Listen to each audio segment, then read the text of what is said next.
How you guys all doing today? All right. So quick show of hands, who here owns a smartphone? I'm pretty certain every hand should go up. So if you've driven through the country or gone camping, you kind of have a good idea that as you get outside of the big cities, cell reception is really pretty terrible.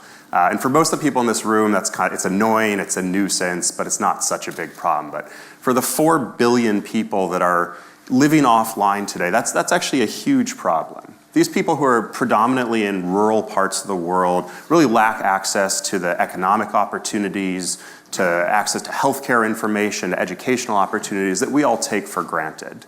But in addition to a really big humanitarian problem, this is also an enormous opportunity to rejuvenate this enormous telecom industry that's really seen pretty anemic growth over the last 4 years.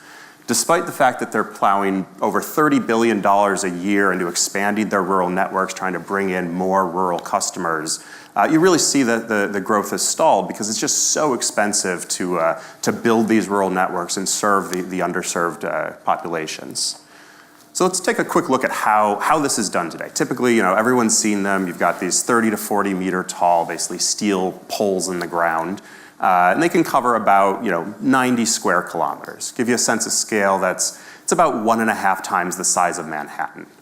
So this is, it's a pretty inefficient, expensive way to cover these huge rural areas. We think there's a better way to do it.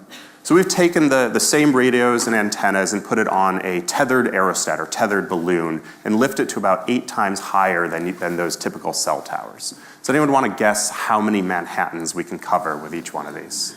So someone's got to guess. 10? So we can cover 60 Manhattans with every single installation. And so this is a much easier way to build these rural networks. By consolidating so many towers into a single site, we cut out 50 to 70% of the cost of building and running a rural network. We can deploy much quicker, bring in new technologies like LTE Advanced and 5G, and we can do all of that with twice the energy efficiency of traditional tower-based infrastructure. So in a nutshell, this is kind of the very simple cartoon of how it works. We've developed the world's first autonomous aerostat, which is basically just a tethered balloon, but we don't need any crew there on site to operate it. And that's really the key to making it cheap enough to use in the telecom sector. With that system, again, we mount the radios and antennas onto the balloon, connect it to the ground with a number of tethers, and we're able to deploy up to 250 meters above ground.